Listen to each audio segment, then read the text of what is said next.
Welcome to an Epiphany with Tiffany. My name is Tiffany, and I've just had an epiphany.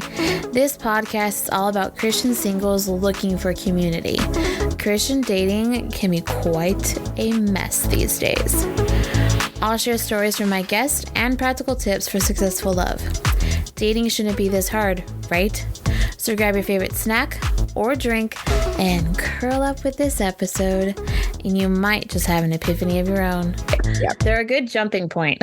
But also some of us have trailed off on all kinds of different things. We could definitely have some bunny rabbit trail there, but yeah, I'm like, well, we'll see where it goes. It's been really fun to have these conversations, that's for sure. And I bet, as you do them, just all the different ones. If you have 100 women, you have 100 different thoughts and ideas and personalities. Yeah. And just different experiences, with different things like purity culture. I've already met so many of us that have not actually been affected by it. And I'm like, how did you get through?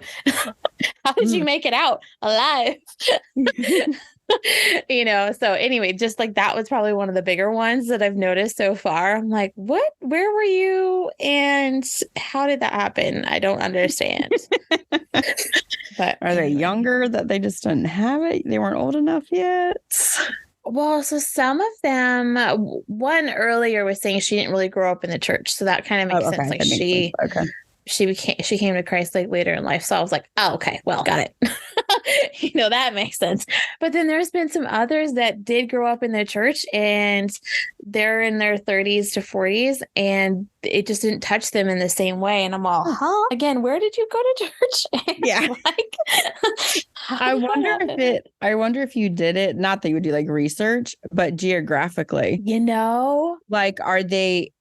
was it geographically, all of them are all over? So that's just the randomness of it? Or I wonder if they did that, of the ones that said that they didn't affect them, do they happen to be in a specific geographic location, area? So maybe it just wasn't as strong, maybe potentially geographically. Yeah. Now I'm curious. I'm gonna write that down. Well, why am I writing it down? You're recording it. I was recording it. No, I'm gonna do that later because I'm totally gonna go back and look at where the ladies are at who have said so far that no, it didn't really affect them. Now, it might not be where they grew up, where they are now, but it might be. Yeah. You know what I mean? If they said it didn't, just be so where did you grow up? What part of the country did you grow up in? Just because that would be interesting to see, if they were, if it was more heavily in certain areas than other areas. I agree. And now I'm wondering too, you're giving me ideas. Now I'm wondering too, if it was specific denominations. Oh, true. Yeah. You can even break it down even more. Yeah, because I grew up in the evangelical free denomination, and so I'm like, that kind of makes sense. They but anyway, now I'm gonna totally do it by denomination too and see if that plays a role. Or because you're only into the 30s, you're not so deep you're into 80s. They could go back and do follow-up questions to say, hey. That's true. Where did you grow up and what was your denomination that you grew up in? So heck, okay. Yeah, I'm going to add that into it into the questionnaire. Yeah, add it into the next batch of women because I only have 45 responses so far. So I only have 45 responses so far. That's still half, or almost half, but I can always go back and ask those ladies. Okay. Anyway, I know. Side. See, we already started there, buddy.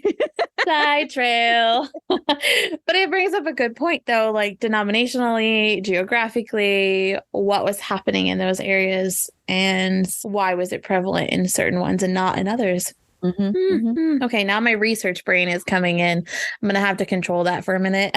Okay. Anyway, when you're done all this, that's your next topic. That'll be for the book. Yes.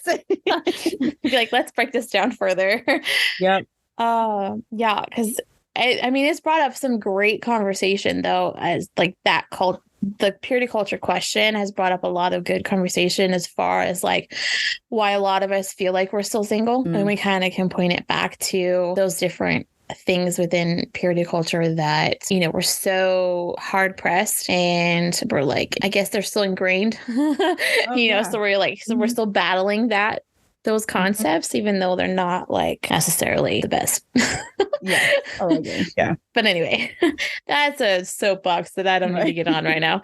That's a whole book in itself. Uh-huh. Yeah, that's a whole book in and of itself. So do you want to kind of expand on that? Because I'm curious what you mean by faith values. And what was the question again? I did kind of review them, but I don't remember that question. What was that one?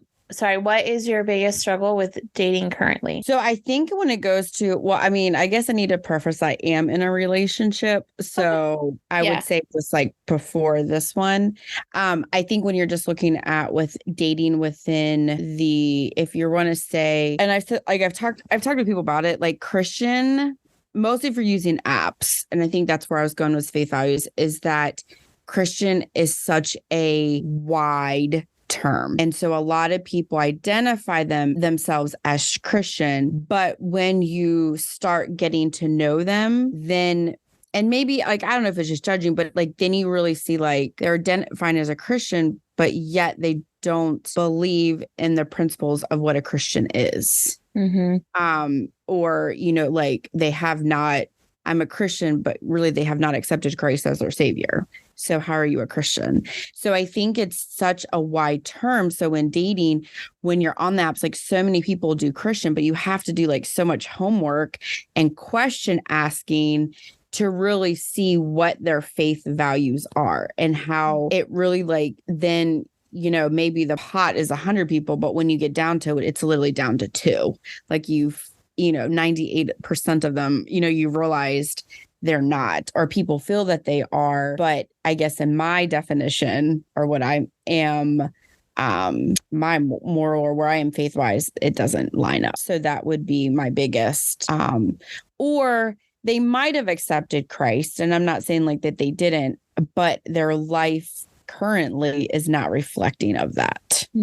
So I think that in the dating, and for me, I just think that faith wise is like, I don't know, it's almost like Christianity is so ambiguous term. And it's, you know what I mean? Like, I think when I first started, I was like, oh my goodness, all these guys are Christian. Oh, this is so exciting. Like you think, and then you like realize as I was in it for quite a while, like, no, like I don't even look at that because that you just can't use that as a determining factor anymore to weed out or to whatever. It's just not there. Yeah, which is sad. It's so frustrating. I've experienced that way too much also in being like, okay, you have to ask these questions to figure out where they are actually at spiritually, and then that becomes its own thing. You know what I'm saying? Like just like thought just went bloop. Like I guess basing it you can't assume that just because somebody says that's what they're really following, what they believe. And it brings in a whole nother level of frustration in the current dating culture. That's what I was trying to say. Yes. Oh, it is. And I think I've heard that from different people too. Like it is when you want someone that's, active and involved in, a church community, that's growing in their spiritual walk. I mean, I'm not saying they're out there. I know that. But just when you put it into the dating, it's just like, it's like just another thing that you have to pull through, where you're just like, oh, like you say you're Christian, but like, why aren't you going to church? Why are you not involved? Why are you, what's that? And then it's, I feel like too, because if I'm professing to be a Christian as well, like I don't want to become across as judging, so it's how do you have those conversations with some love, but also like, yeah, I don't think that we're eye to eye on this and it's just not going to work out. Like we just have two different things. So that's where I would say is one of the bigger things that I have seen. That's been probably the most frustrating that you have to like weed through. Yeah. And obviously that should be the biggest one. Oh, I know. That should be the biggest issue. But that kind of brings up a thought too. Like, how do you feel with like in the current culture of dating? and I guess maybe not how do you feel, but or what do you think about how our preferences have become like too much of a crutch? I guess that's how I kind of want to word it. Or Yeah, like, do I you feel actually it's a like crutch? kind of did a dating class, I guess last fall, whatever. And that really challenged me because I was very much like my preference. I was hardcore on them. Like there was just no wiggle room about certain things. And I think that was part of, well, obviously of learning, but I think God had to work with me on it. And I think I put that on some of my things is not really, I think what he pressed upon me is not to put him in a box. And that's what I've been like challenging people of. And it's like, I guess in this one, they talked about more like your values versus your preferences. But I think it's looking at more who they are as a person. And I mean, obviously there's things that you might not want, but or you really can't maybe because of past hurt experiences, you know, like those would be more your non-negotiables for that. And I respect that most if you have like trauma in your life or something like that. But I literally like, I think came when I started like this year, kind of just getting back into the dating. I learned that about the Christian, but I also was just like, you know, I think it was my approach was just let's just get to know them and have conversations with them.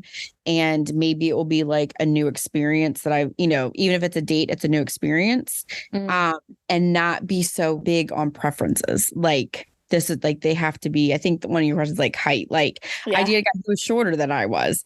First time ever. You know what I mean? But he was a great guy because he planned dates. Like he was spectacular at planning dates. Yeah. Like I just maybe gave an idea and then he just took with it. And I'm like, oh yeah, let's just go to the movies. And then I go for the date, like, okay, we're going to go here and we're going to try this restaurant. Then we're going to go to the movies and then we're going to come here or we're going to go get coffee. We're going to walk around, do movies. Then we're going to try this cool restaurant. Perfect. I didn't even have to think about it. I just gave it an idea of what to do. But then when it came down for him, like faith wise, we were not, you know, the same. But, you know, it's kind of interesting, I think, when you do it, because the guy that I'm currently dating now, if you would have asked me my preferences like a year ago, I would say a year ago, I would not even given him the time of day. Like I wouldn't have. And when I think you can look back to some of those things, like, I mean, then I think I'd be missing out on some great opportunities. So I think in your questions, I think sometimes we put preferences so hard and there's such a wall or hard line that we're not willing to cross that I think that you lose out on one, even if it's just befriending, but experiences and maybe getting to know someone that just is out of that. And that can challenge you. And, you know, some preferences are things that maybe that person is willing to change if it's like a habit or something and they're willing to stop. And if they know that that's like for me, there's one thing and I communicated how much I did not like it, you know what I mean? But him taking the steps, like he is taking steps to try to do that, knowing my feelings on it. So I kind of always say, like, don't put God in a box, because I think if we do that, then I don't know, we just limit like who God could be in our life or who could be best, you know what I mean? Kind of match for us or potentially miss that opportunity. Yeah. Yeah. I don't even know how many times I've literally used the phrase with the last 30 interviews, don't put God in a box. So when I read that, I was like, yes. Yeah, I know. That's what I mean. I do. And I think that was like the biggest thing that I learned, like, was like, just don't, and just go with it. And just, you know, if there was just something that was interesting, like you're just getting to know someone else. Like, I've learned, and I think, you know, I'm just doing it because I learned I was so rigid. And then now I feel like I wasn't say loosey goosey, but I really loosened up a lot more in the dating, you know, aspect. But I mean, like some people just, you know, I've heard some like, well, I'm not, you know, maybe not dating someone within their own church or within their own culture or within their own, like whatever it could be. And I just say, well, why not? Just try it. Yeah. You know? Yeah. Like, because you never know.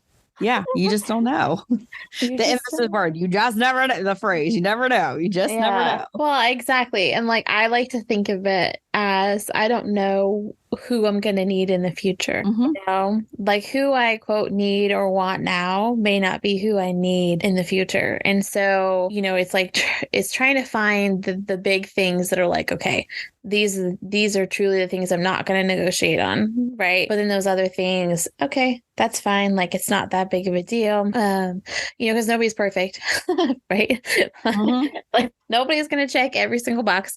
And, you know, being willing to allow God to show me personally who I need and who he wants for me, instead of me holding on to this preconceived idea of like, this is my perfect person.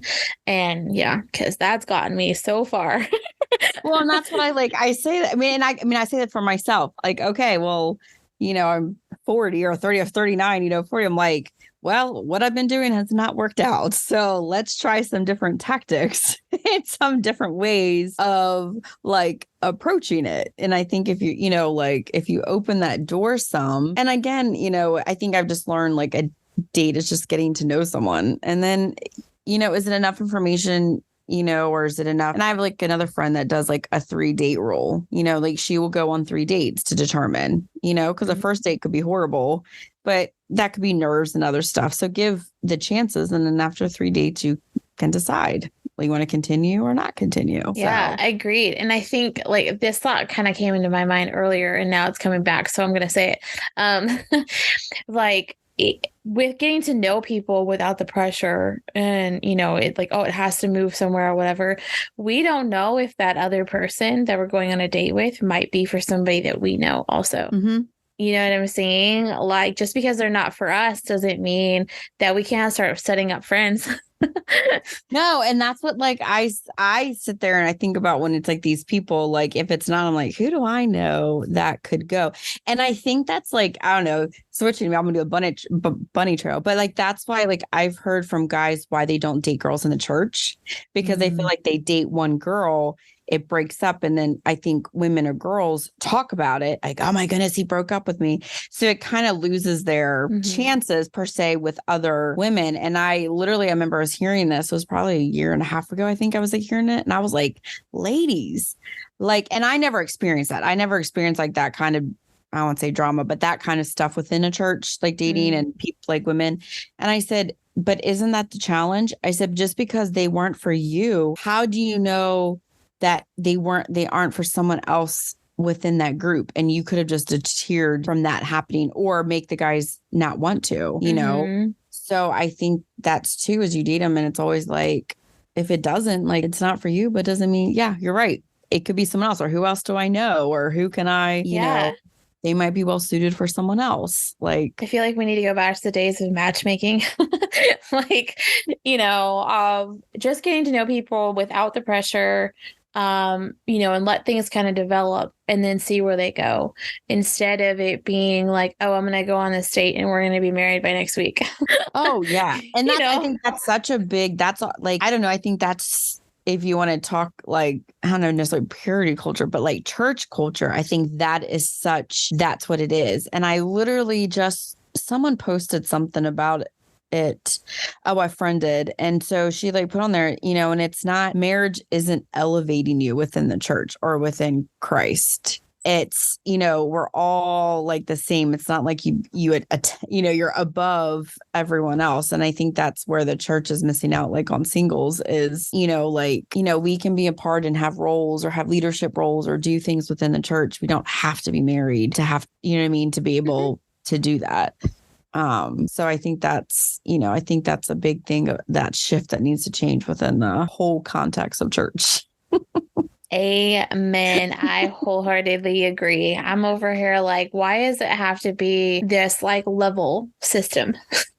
You know, like, oh, you're not married, like you don't know, or oh, you're not a mom, or you're not a dad, like you can't, you know this stuff or whatever. And I'm all, okay, sure. Or, you know, you can't serve in this position because you're not a mom or you're not a dad. Like, anyway, those are things that I've heard, and I'm just like, okay. That just takes out the fact that God has gifted these individuals with specific spiritual gifts. And who are you to tell them that they can't serve in that area because they don't meet these other criterias? Like, really? Yeah. Mm-hmm. You know, like at that point, those other people are stopping what God is trying to do. You know, who knows why the single person has this desire to work in a certain ministry? Like, you have no idea. You have no idea what God's trying to do within that person's life and within the people's lives that they're going to be serving with or over. You know what I mean? You have no idea. And that's coming back to putting God in a box. That's right. That's right. Yep. And yeah, I could soapbox about that one for a hot minute. I feel like the church is just really, for a lack of a better word, failing in that way. Not just with singles as in like leadership positions, but putting marriage on this pedestal and, you know, or putting even being parents on a pedestal, like if we want to go that route. Yeah. And I think, I think in general, I just think the church is feeling in a way singles in general and what their role is within the church. You know, I would say maybe younger singles. I think I've seen some more on ones that may be married and now they're widowed. And so they're not technically singled or whatever, but they're on the other spectrum. They might be in those kind of positions. But I think when it comes to younger, I think as a whole, I do think there's a little bit of some movement, but it's not like it's as a whole. I think it's very still back in the 1950s or 60s or, you know, that mind shift has not occurred yet. Yeah. I mean, I do think there is some church that are trying to do that, but I think collectively it is not. So, yeah. Which is frustrating because, again, it's like, what are you possibly stopping by your preconceived notions of the way it should be? I guess is how I should phrase that. Not what should be, but how it should be. Should be. Yeah. Yeah. Anyway, what are your expectations as far as a man leading in relationship? Okay. So, yeah, I think I still like the, of them leading. Like, I still like I would say the manners, like the opening the door, like the chivalrous things. I still, I think I like those. And I think that makes me as a woman feel cherished by doing those and kind of like protective. You know, even if it's like walking on the street, you're on the inner side, you know what I mean? You're not on the outer side, opening the doors. Yes. Like, again, go back to the church, but back to those old, like kind of things. I think that makes in that role, I think, me as a woman feel cared for, protective, and cherished. And leading, I think that God has placed it for them to be in that relationship to kind of be the spiritual house, you know, leading maybe in prayer or like having, you know, let's do a Bible study. Where are we going? Like in a relationship. But I'm not saying that has to be 100% all the time, because I think there's moments going to be in that relationship where the woman's going to be stronger than the guy. And I think it's going to be that equal balance. And I think I learned that from a long time ago from a couple friend. And they're like, hey, when I'm really struggling, then my wife is a little bit stronger in that aspect. If it's like prayer, if I'm struggling, like just really being a prayer warrior, when she is, then I am more. So I think it becomes more of a team type aspect. But I still think that they're to lead of like the family or in the relationship of more like pointing toward Christ. Now, I love to joke to say like this is the only line quote that I ever know from a movie. My big fat Greek grandmother, they might be the head of the, you know, the house, but the woman's the neck and we can turn it whatever way we want to. But like someone said, actually, I just was on a mission trip. And so we were joking about it because we were in Greece for the mission trip. Nice. And so we were talking about, because the movie was just going to be, the third one was coming out. And they're like, yeah, but don't you know, you can see like, you know, the head needs the neck and the neck needs the head. You know what I mean? Like we both need each other. It's not independent functions of it. Because I think I was saying that line. Like in jokes. So I think that is where I think as far as leading in that relationship is kind of maybe taking a little bit more of that role, but it doesn't mean that they have to be in that role all the time. Mm-hmm. Yeah. Okay, cool. Thanks for explaining. Oh, yeah. I love that movie. That is one of my favorite lines to quote. I quote it a lot. It's such a good movie. I haven't seen the third one yet, but I'm excited. Yeah, me neither. But yeah, and I agree. I think that is something that current culture and even past culture hasn't like grasped that we all do need to work together, and not just like in a couple relationship, like as the body in the whole, and we tend to not have community, or feel like we can just do things on our own, and it's like, no, that's not how it's supposed to work. So yeah, I agree. I think it becomes a partnership, and not, there's going to be different struggles that we each face personally that we're going to need the other person for support. Okay, so let's talk about the first date question, because I feel like this is a cultural thing where guys assume we want the big fancy first date or big fancy dates all the time. And maybe that's just a rom-com thing. I think so. I don't know. I don't know. Because I'm like, I'm not that difficult to please. So I don't know. If you want to just kind of share your opinion on like the first date. I think first date needs to be just relaxed. You know what I mean? Like, it doesn't have to be anything grand. And I think that is where we want to talk about, like, church culture. I think that's Hollywood culture putting in that it has to be this big, like you just said, like this big thing and like over the top. And, and I think it's something, to me, a first date is kind of, I think it's good where it's something interactive, but or an active, but it doesn't mean like strenuous. I mean, so, I think someone suggests like, might just be like going on a walk and then grabbing a coffee and you're walking and talking with coffee, like very low cost, but impact, or it's, hey, let's go get ice cream and play mini golf or something. So then you're kind of having fun. It breaks the ice. You can have conversation as you're doing something. Or, maybe if there's like a little local festival, like, hey, let's go to this chocolate festival and like walk around and try different chocolates. Hopefully they like chocolate. But, I think it's just something like, it doesn't have to be so intensive. And I'm probably not, I know like some say like it should be like time wise, it should be shorter. I have been on some really long first dates, like hours of them. So I'm not the greatest one is to come to say like time frame.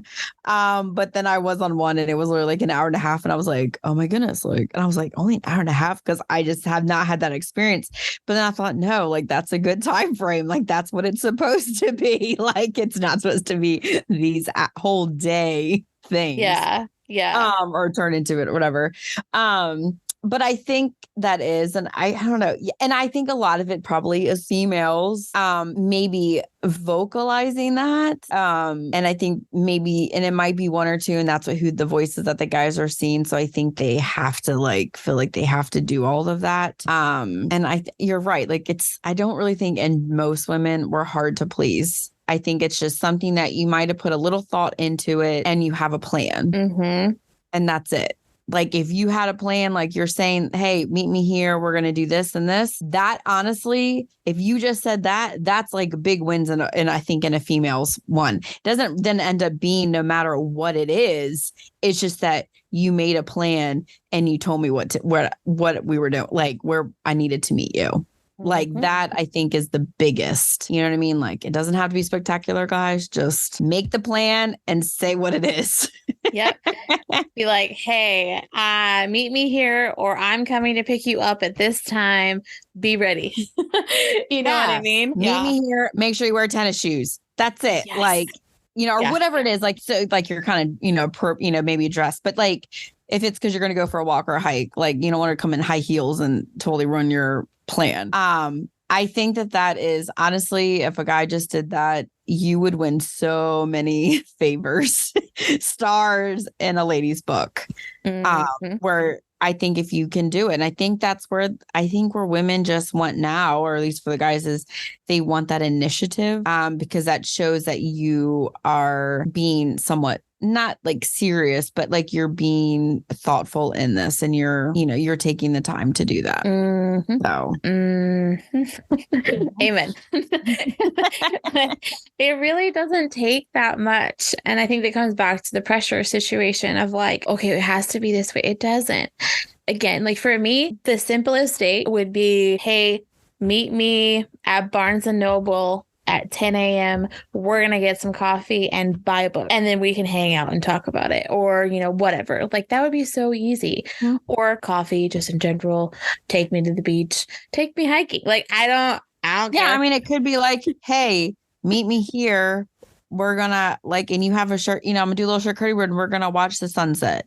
Yeah. Or something like, you know what I mean? Like, we're gonna go here, I'm gonna have a little picnic and we're just gonna watch it and just let's get to know each other. I don't mean like it doesn't have to be, or, hey, meet me in this grocery store parking lot. Here's $10.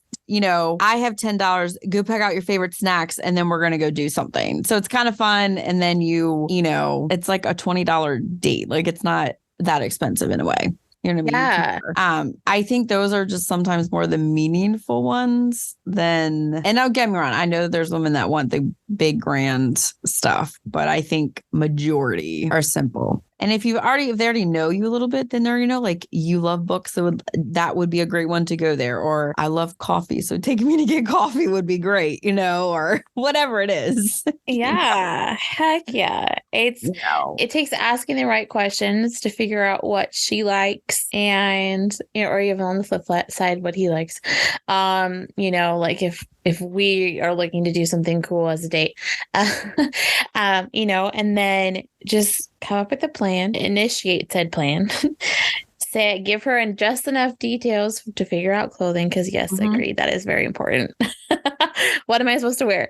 And then just follow through. Like that's the other part of it too, is following through. Yeah.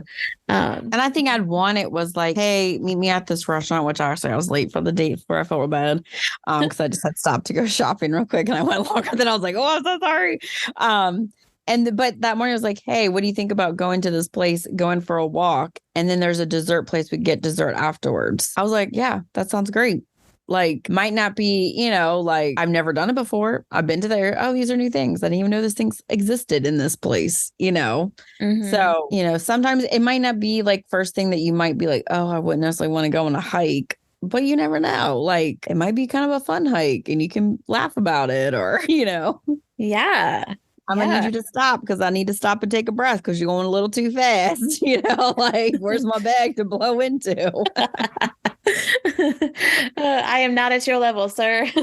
Yeah, I know. Like, I mean, I had I have a guy friend and he was like, yeah, I've always wanted just to put coordinates and then tell him just to meet me there at a time. I was like, you would do that. You would. And I said, it would be in the middle of nowhere is what you would pick, like, so that could be, I mean, if they're that adventurous, like I'm an adventurous person, I probably be that one that would show up to that, like, okay, here's the coordinates. Let's figure out if I can even figure out how to put these coordinates in my GPS to begin with. That's step number one. So let's hope I show up at the right place. Right, not some other random backwoods area. Yeah, some other random, like, I'm in the middle of the highway. Like, I'm not sure this is where you wanted to meet. Oh, gosh. But I think they can be. I think I feel like guys need to not be so much pressure about it, like just relax a little bit, so. And I think that's us as women to say that and to allow them to have that space to, for it. So, yeah, it doesn't have to be a big, huge thing. It doesn't have to be perfect. It doesn't even always have to be fun. Like, no. You know what I mean? It could just be like, whatever. I mean, it could be that and you grab a puzzle. Let's put a puzzle together. Let's play a game. You know what I mean? Like, let's play this card game and, so that you learn if your guys are competitive or not. I don't know. Like, I think it is I do feel like for guys, a lot of it comes to them financially and not all of them can, financially do that. So what are some still things that you might have? And, could you afford $10 to get both of you a coffee? You know what I mean? And that's not maybe an unrealistic thing, so it's not like you're going out to dinner and you're, and she orders like the filet mignon, which is the most expensive thing on the menu. And you're going, oh my goodness, like I don't have the money for this, or whatever, it is, mostly since, a lot of times they are paying for the first date. So if they're going out on a lot of first dates, I mean, I can see how it can get expensive. Yeah. And I mean, I feel like this idea just came to my mind too. And I don't know how every woman would feel about this, but like for me, if you tell me, hey, bring your favorite snack to this location, like I have no problem bringing a snack and some drinks and like meeting you at a park, you know what I mean? Or whatever, because then that's still not necessarily something financial on his side of things. Like we're providing our own stuff and we're meeting wherever and we're going to still hang out and get to know each other. Like, cool. I mean, but even it could be like, even in that, like, meet me here. And then even if you brought a bottle of water, I mean, that's like $1. You know what I mean? Like, it doesn't, like, again, it doesn't have to be, yes. And if you do it, I just don't think it has to be an expensive one. Cause I do know, as women, guys are, financially, they might not be in a position to have to do a lot. Mm-hmm. So yeah. You need to have the freedom not to have to spend a lot. Mostly if it's the first date and it doesn't go well, at least you're like, hey, that only cost me $10, like, yeah. That wasn't too much. Yeah. It's not like you're flying across the country. And I mean, that's a whole other thing if you bring in long distance. That is true. I mean, I've done long distance, but not to like the flying long distance. I've done like driving, which that's challenging of itself. So that is tough. But yeah, that I have not experienced having to fly. That can get real pricey as well. Yep. But again, I tell people don't put God in a box. So if it's meant to be, things will happen and transpire. It might be a day that you need to book airfare, and Southwest, like now, is having their 50% off sale. I'm like, where am I going and when am I going? Yeah. Yeah, exactly. And I think like too, in that aspect, like with long distance and trying to meet each other or whatever, like that can be a little bit more of a discussion on like how things are going to be separated. I wouldn't be opposed to like splitting the cost of airfare. You know what I'm saying? Like if he's coming to see me, then I'd be like, okay, like, can we talk about this? Because I don't want you to have to shell out a ton of money if this doesn't work. You know what I mean? Not that I'm trying to set it up. Yeah, for that, or it's like they do the airfare, and if it doesn't work, like, but you've paid for the hotel or you've helped provide a place for them to stay. You know what I mean? That's like not doing it. Mostly if it's the first meeting, kind of splitting that cost. And then if it really sparks, flies, and it goes, then it's have that conversation, how it's going to, go moving forward. Like, are we going to each, every other month fly to go see each other? You know what I mean? So what does that look like? Can we, are you financially able to do that? That kind of stuff. Yeah. So. I know a couple who did every 6 weeks. The other one was flying the other direction, Yeah. And I was just like, y'all are young. How are you affording this? Is what I want to know. But now they've been married for almost 3 years and they have a baby on the way. And I'm just like, well, see, they can do it. It could work.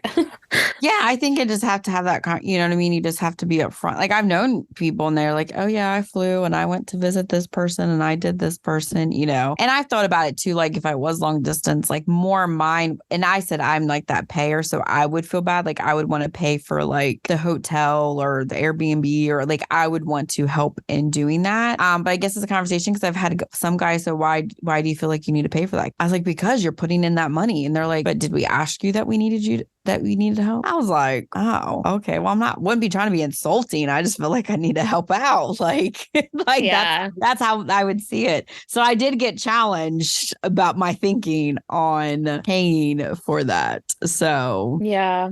I don't know. Again, that would be a conversation if that situation was to present itself. Yes. Thankfully, I've been able to drive. Not that can be tough on gas and tolls and other stuff, but it's been manageable. I feel like this should be said too. So with the whole not putting God in a box situation, I feel like a lot of us sometimes will not be open to the long distance situation because, I can't do it financially, or, they're a single parent and they can't move, but can I move? Like we start to put too much emphasis on some of those intangible things and tangible things. And it's just like, why? Like if it's supposed to be for a reason, why are we putting those parameters on it? I guess is what I'm trying to say. I think it goes too, because honestly, I find it interesting. I don't know. I think when you're going on that one, like I'm going to go to the children aspect of it. Okay. Yeah. Is the ones I have seen so many. I mean, yes, I'm being 40 and I don't have, and I expect at my age, if I'm dating someone, whatever, that they're going to have a child. Like that's just natural. That's how that's going to be. But I have met so many guys that are like younger than I am. And I have been on like little dates with them. And they're like, nope, I'm done having children. I had mine. I'm done. No more. And I'm like, you are 37 years old. Like, you done? Like, I don't understand. Or, I've like, well, I don't want to be a grandpa at whatever field. I don't want to be this. I don't want to be that. I'm done. And I mean, and good, like maybe medically they are done. I get that. Mm-hmm. But I think again, you waste so much. There's so many women that are like, oh, so for me, I've been like, okay. And you've been very, if they say it, then I feel like I'm taking you at your word, and I still want to have a child, or have a child. So I'm not going to even pursue that because you're so hardcore on that. And I also know like women, biologically we get, there's a point that you can't. So I understand that part, but it's just like, I'm like, wow, people are real definitive. And then when they give their rationale as to why, it just does not make sense to me. I'm like, that's the reason why. Like, okay, all right. Well, let's hope that if you meet someone that they physically don't, you're not going to have a surprise baby, because then God's going to be like, I told you. Like, Yep. So I don't know. I think that's a whole nother ball game that I have seen in mine. And that's, I think, because of my age. And then the guys, when I've dated, that's a question I have to ask. So I understand you have a kid. Do you want any more? Are you open to have any more? And I'm at 50-50, I think, I guess, at it. Maybe a little bit more that say, no, I'm done. So, and I'm like, man, you're really like cutting a lot of women off. Uh-huh. And like, so I'm going to be 34 in a couple months, and I'm getting that too with guys that are, because my dating range is basically like 27-ish on up. Okay. You know what I mean? And so I'm like, what? Like, how do you not want kids? Either they don't want kids, period, or they don't want any more kids. And I have no problem dating singles dads. Like, that's cool. Whatever. I don't mind being a bonus mom.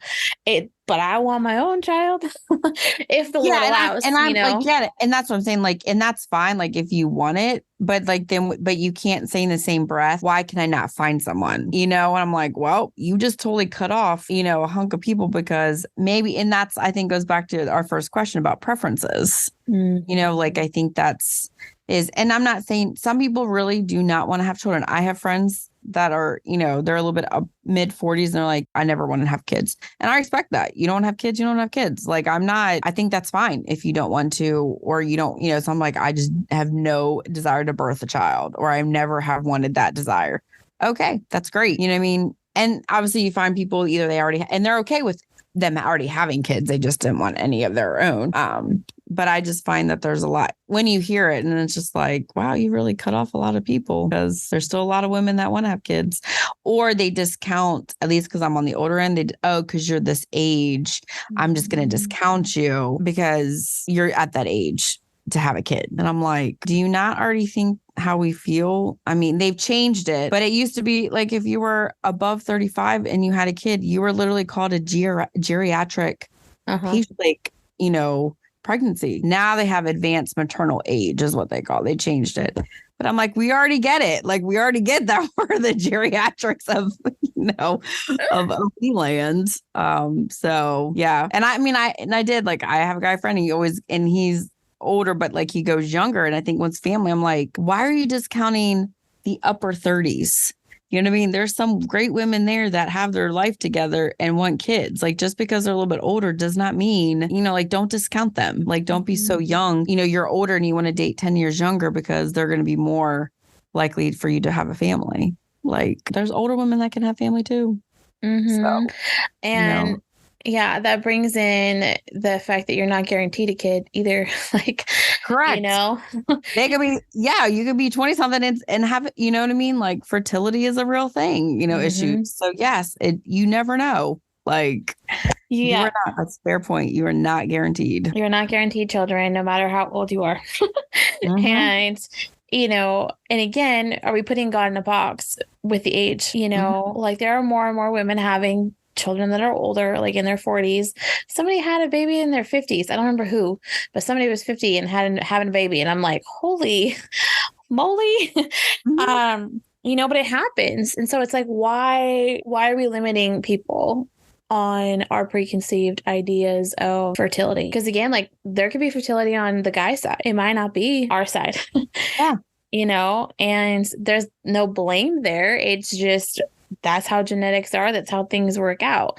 And I think it's that shift too, because women are more in the workforce. So they're wanting to kind of do that before they do family, where it wasn't, obviously not getting married when you're 18, very young and doing that part. So I think there's that change. So I think you have to realize that change for women in the workforce of wanting to do that before they have families, and they are having them later. I'm in the medical community, and they still need to take out these taglines of advanced, maternal age, like, or whatever, like stop putting that on my chart. Like that's very, I'm going to say like discriminatory because of my age. Like, yes, did I not want to be married, have family when I was younger? Absolutely. But that's not what God had for me. So stop putting that on there.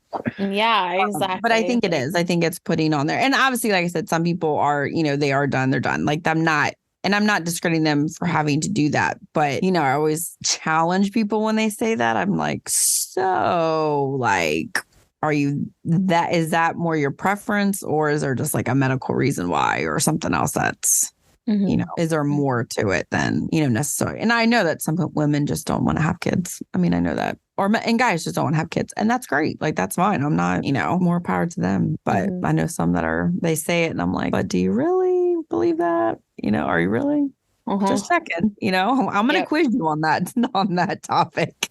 So. All right. So I feel like we should touch on this. The whole, let's say a guy's having a rough day conversation or topic, and what that looks like, because I feel like guys need to hear this more that we actually want to know. Yeah, I think that it is. I think when you're having one, I think it goes back to, I think it's ingrained in society that I think, in my opinion, as a female, that men are not to be vulnerable in their emotions or to show their emotions. And I think that as a woman, we want to see that side of them. I think because we're emotional beings. And so when they can be and communicate that, then it helps further our connection with them. And to say how they're feeling, even if it might be, again, it's back, honest communication, it might not be something that we necessarily want to hear. But, if you're having a bad day, I want you to tell me about it. I'm going to tell you about my bad day and I want you to listen and to connect about it.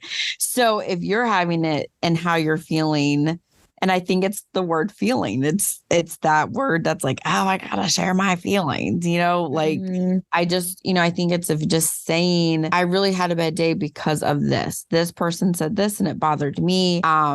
And it made me, feel whatever. And I learned from someone, guys like to say like, hey, when you did this, it made me feel great. Like, and that's like golden to guys. I think it's still the reverse for women too. When you can talk about your feelings, it helps us be able to connect at least I'm speaking for myself, connect more emotionally with one another. Then I think you can also see more about them, especially like in the dating relationship, how they handle stressors and what their limits are for certain things. And so maybe they really do have a high threshold for stress, but this particular thing is very sensitive to them. So that's maybe where their breaking point is, or where their frustration is going to break. And so then that about them. So if it's in a situation and it's getting to that point, then you maybe know how to like intervene or react or be prepared for maybe, not having a great day. Or